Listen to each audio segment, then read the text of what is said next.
حبیب صاحب، ملاقاتیں تو چلے نہیں ہو پا رہی ہیں، لیکن وہ جو ایک انگیجمنٹ کا ہم نے سنا تھا کہ شاید کہیں کچھ اس کا آغاز ہوا ہے، کیا وہ ابھی ہے؟ دیکھیے، وہ انگیجمنٹ کل تو نہیں ہوئی.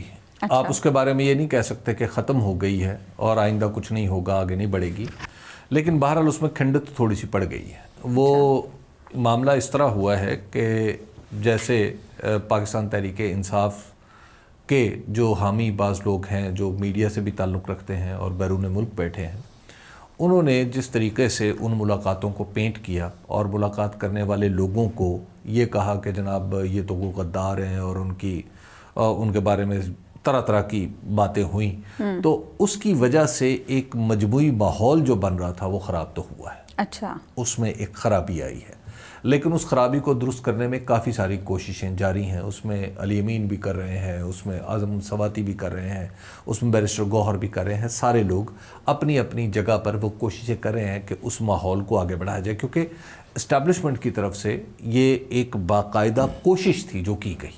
اچھا. کہ ریکنسائل کیا جائے معاملات کو، کیونکہ ملک ایسے نہیں چل سکتا. تو جب ریکنسیلیشن کی کوشش ہوئی تو اس میں وہ بیچ میں آ گئے وہ لوگ جو باہر بیٹھے ہوئے ہیں. تو اب پاکستان تحریک انصاف سے کچھ آپ یوں سمجھیے کہ کچھ ایک توقع ہے.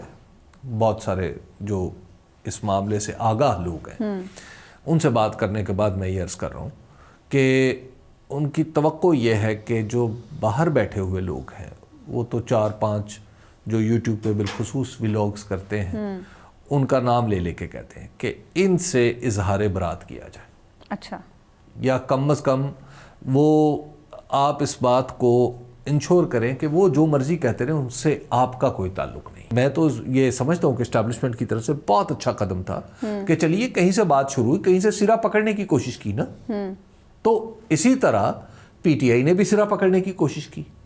تو اب بیچ کی جو چیز ہے، اگر بیچ میں کہیں کھنڈت آئی ہے تو یا بیچ میں کوئی رکاوٹ آئی ہے، تو اس میں دونوں فریقوں کو یقین ہونا چاہیے یا ایک دوسرے کو یقین دلانا چاہیے کہ جناب یہ جو باہر بیٹھ کے یا اندر بیٹھ کے جو اپنے اندازے تکے تیر چلا رہے ہیں، ہم ان کو ہم نہیں کہہ رہے کچھ بھی.